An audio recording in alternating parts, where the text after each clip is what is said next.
So what is the creative realm? The creative realm, to me, is Calgary. The creative realm is a sprawling street art block by block project. I think that the creative realm is an invitation to get together, really. I feel like the creative realm has a heartbeat. The idea for the creative realm originally stemmed from being asked to integrate art into road construction. If they were going to rip up this avenue and redo that amount of public space in Calgary's kind of busiest main street, we were kind of trying to get people to reimagine the area, re-explore it, and re-engage with it. And for an artist to kind of like have an opportunity to come and just look at a place that maybe they walk up and down all the time, I really want to engage that, like, you know, what would be useful or functional or purposeful, but what do you think about art? What's its role? What's the opportunities maybe around your business that we could maybe make an art project exist there?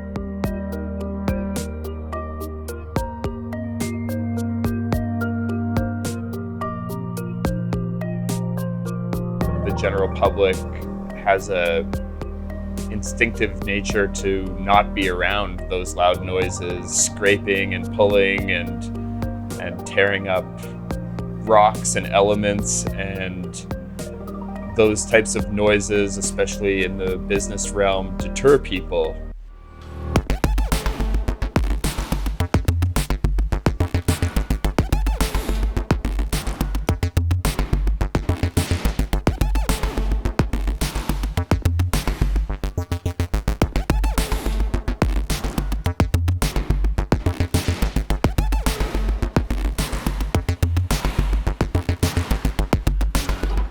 Whole project in general is a challenge. What is an art project integrated into road construction going to look like? It's an intimidating world to make things in the public, especially in our city where the conversation around public art is quite a sensitive topic. What I've seen is a small amount, like $13,500 being allocated per block, per art project, and then watching that $13,500 trickle into so many individuals' lives, their practice, the continuation of them living in the city, really engaging in the public realm by making work that creates discourse and dialogue. For me, when we did the Bubble Park with AZMA Digital and my mother showed up, the fact that she walked through the park and looked at the bubbles and sat down and stayed with me for an hour and said, "This is really nice." I mean, these are big moments, right? These are the things that change people and get them out in their space and out in the world. So one person came to me and she said she had a very hard day, one of the hardest days of her life, and she just was passing by and saw the bubbles and the bubble machines, and it made her day. That was one of the goals, to bring joy to people, but hearing that feedback just makes it more special, because you're doing something nice for people, and especially if they're having a hard time and then they come see this and feel a little better after. It's great. It's amazing. For general people kind of like passing by or seeing something, it might just be that they take a momentary pause and sort of have a smile or an interaction with someone that was maybe unpredicted. It's fun to examine what a world would be like if you could just play and be playful.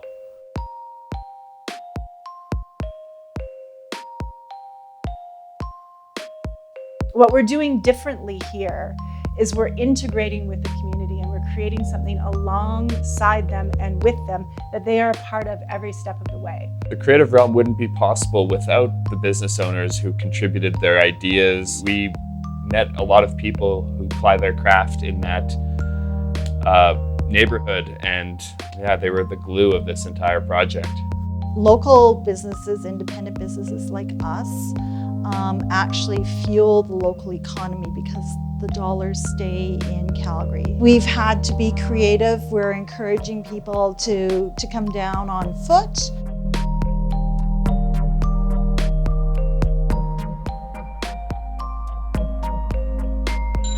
Oh, hi. Welcome to the General Store. It is the first store that trades in all forms of capital. So you are probably familiar with some of the classic forms, such as money or living capital, things that keep us alive, material capital, these little objects. But we have other things here too, like intellectual capital, like this knowledge on how to soak legumes so as not to pass wind, or... So we just switched. It was quite a slow transaction, I guess. We switched some tomatoes and some water and a quick joke for some taco vouchers and a reading of a poem, which is quite nice. It's fun for starters, but then it also makes you think a little bit more about the value that we put on things. I think that adding something for people to look at and to engage with and to enjoy is good. It's better than blank spaces everywhere, and you know, hopefully just inspires people to kind of look at the streets differently. Even if you don't get it right away, you can kind of engage with it and actually have like a real tactile experience with it and walk away feeling better about the city or community. I feel that when there is activities like the general store where people can interact, that just makes people feel more welcomed and feel a part of a community. In creating a series of different projects that do different things, we're trying to tap into different ways of connecting with other people. There's no small amount of support that is required for that, because we're educating people along the way about what the value, what the point of any of this is.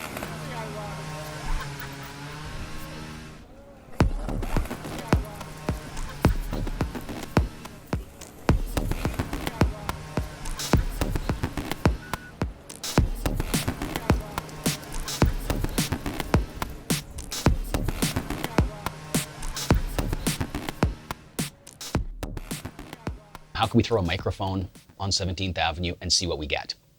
And then a phone booth got kind of tossed out by someone, and so we pitched, we're gonna find a phone booth somewhere, we're gonna convert it into a recording device, and the idea was born. Story from the block. Many moons ago, I was here visiting a Minute Loop to get my oil changed, and the attendant there had these hypnotic blue eyes and ended up weaseling a $350 oil change out of me. But it just didn't matter because he was beautiful and he was just Calgary's blonde, blue-eyed angel. We live in this creative realm. We all create in various ways, and so as this project did, and as all art did, it engaged with the public. We received that expression and were able to turn it into our own expression. So it was a very, very cool dialogue. We ended up having an event at Layden's funeral home, and that became, for me, a very monumental and successful thing because of how it engaged the business into an arts community, into a maker's kind of world. So there was this exhibition of these funeral vessels at a funeral home. So it was very much like a kind of celebration of craft and life. For me, this is the first time that I've been involved in any public art. And so to have the opportunity to take these ideas that I think maybe sometimes are a little bit unbidden and a tiny bit unwelcome.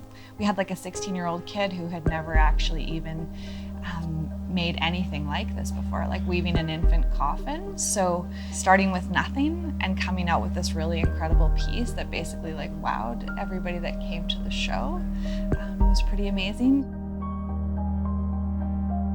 They all had a real curiosity around death and dying. The feedback was so positive, the work was so beautiful, the connections were so solid, and something really happened.